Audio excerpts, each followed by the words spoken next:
In my daytime job, I work in corporate IT, and when it comes to AI, what started last year as, oh, let me summarize this email for you and help you wordsmith this email to make it more concise and help you as an engineer write documentation, has turned into, let me think for you. And we're seeing like a trap for engineers to just let AI essentially do the job. And it's okay for, if you already know how to use a calculator, if you already know how to do math by hand, you can use a calculator. But if you don't have a calculator, you could always pull out a napkin and do some math. And it's the same way, like if you already have been an engineer, if you advanced in your skills, yeah, like you can have AI do your job for you for a little. And but if it was down, like you could still use your brain and do it. But when you have new engineers or new people coming into the workforce, they don't really have the skill set yet, but they become really good masters of the AI tools. So essentially, you wouldn't know that they don't know what they're doing. Like just becoming so good at the tools, because the tools have grown so exponentially.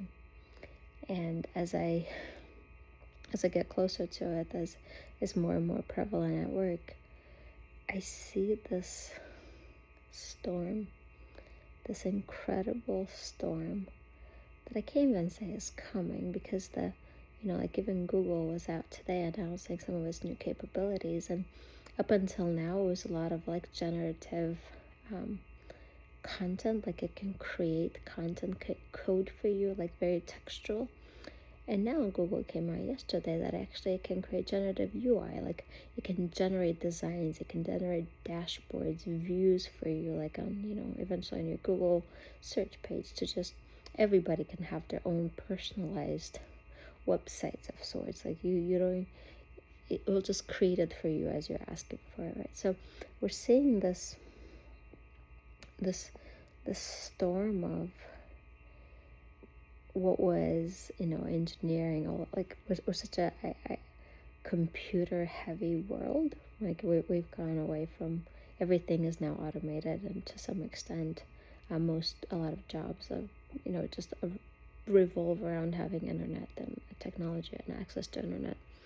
And now we're seeing that provided jobs for a lot of people, and now AI is able to do that better, faster. I see the capabilities that are out there that even at work surpass my human brain. Like to see a presentation, or like the ability to go through incredibly vast amounts of data, find trends, put it together, put it in a presentation, a beautiful PowerPoint deck, beautiful dashboard report, all of that together, a minute. And that's probably, it's only going to get faster. Whereas it would take a person going through that, analyzing, writing code, at least a week, using their brains. And you take that ability and you add it to programming, where programming, it's math at the end of the day, right? If you can solve 2 plus 2, this thing can write the code for you. And as it's this, I see this perfect storm of companies, and not just companies, the world, racing to save money, to become more efficient. And it's like a race between companies, because it's a race of who has more money, who can be more efficient, who can do more with less. And it's this blindness. It's this race where you can tell long term is going to be a problem, but the short term benefits outweigh the pain that is going to come afterward. So I'm looking at just in IT, right? I forget my job. It's not even, it's all of IT. As an engineer, as a people, as a manager at a company, you know that in enough of times you're automating your own job, you're obsolete. But at the same time, you can't stop, because other companies are doing it. And if you don't keep up, you can't keep up with your competitors. And if you don't keep up, you're out of business. If you do keep up, at some point, the engineers are cutting their own hands and feet, and you're enabling it. Um, and you'll have the same outcome, right? If people don't have jobs, who's going to be investing? Who's buying? Who's selling? Like, and it's just this AI fueled perfect storm heading to joblessness, homelessness. It's just, I don't know. I feel like this week I'm just looking into the storm as I get closer to what's possible today. And it's hard not to be shaken. It's like, when maybe people have tornadoes, or if you look out in the distance and you're these incredibly big, scary clouds and they're coming for you. That ominous feeling, that feeling in you, your gut feeling, like it's just like you tense up because you see this huge storm coming. It's kind of how I felt this week. And I was looking at Psalm 46 as one. I was thinking, what is the answer to that pit in your stomach when you just see it coming? There's no stopping it. It's just beyond like the drive, the blindness, you can't stop this train. Like the train has left the station. But if you look at Psalm 46, we all know the words, "Be still and know that I am God." But if you ever looked at the context where that psalm is in, Psalm 46, it talks about God being a refuge and strength and a very present help in trouble. But the trouble that is describing the psalm? We will not fear though the earth be removed and the mountains are carried into the midst of the sea. Do you realize the earthquake that has to happen when the earth is removed, or when the mountains are carried into the midst of the sea? That's like the stuff you read about in the book of Revelation, when every mountain and every island fled from its place. If the waters ever are troubled and the mountains shake with the swelling of the water, how strong the storm has to be for literally the mountains to shake. And then it talks about the heat and the nations rage, the kingdoms are moved. It's talking about like the earth is melted. It's like, come behold the desolations God has made on the earth. And it's this like absolute devastation and just the world falling to pieces. And then it's like, hey, but there's this river, the streams in which shall make glad the city of God, the holy place of the tabernacles of the Most High. And it says, God is in the midst of her, she shall not be moved. God shall help her, and that right and early. And it talks about, like, be still and know that I am God. And as we're looking into this absolute storm and disaster that is really here, but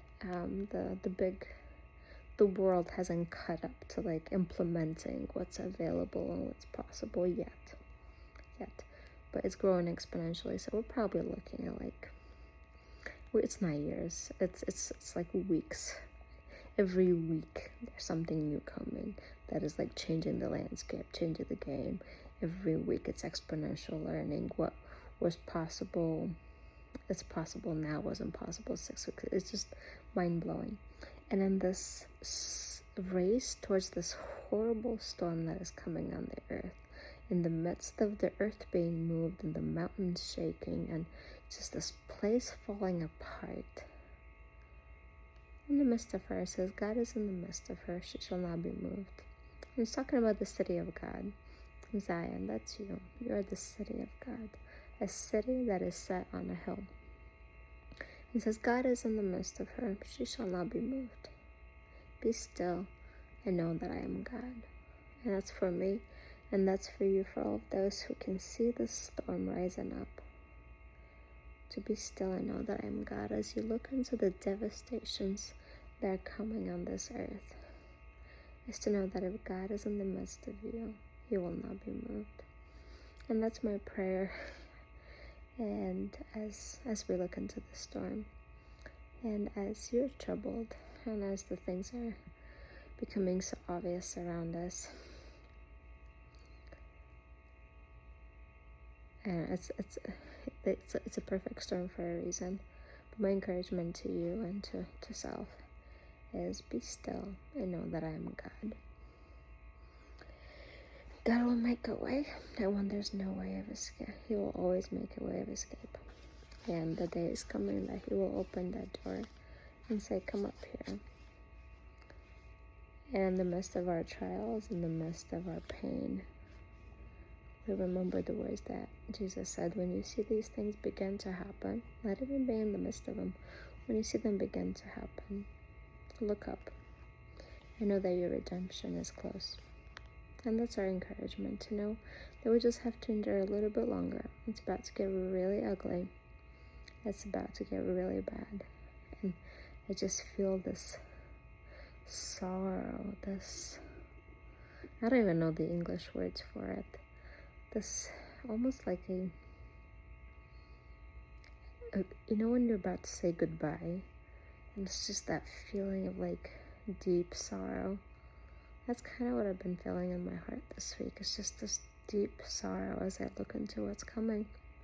And I see it in being in the IT industry and staying up to date on what's happening in the AI space, seeing it real life, taking away people's ability to reason, to think independently. You know, if your brain is a computer, and AI was initially sold as like, hey, we're just giving you like an external addition to your brain chip to just make it. Now it's like, hey, our brain chip is better. We're just going to think for you. And just to see it live, to see it happening, to hear the warnings that the Holy Spirit has been sharing through our sister for so many years, like watching it live and knowing that there's no stopping this strain. And all I can do is just lead to that sorrow of just what was a theory, what sounded like far away, what was hard to imagine, because conceptually I've never seen such things. Like, it's hard to see it, to like watch it play live, and it's like you thought you were watching a movie, but you're actually in the movie now.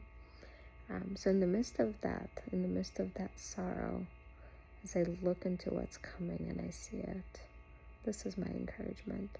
Be still and know that I am God, and know that if the earth is moving out of her axis, and the mountains are shaking in the middle of the sea, and the nations will rage, and the kingdoms will move. Says verse 7 says, the Lord of hosts is with us. The God of Jacob is our refuge.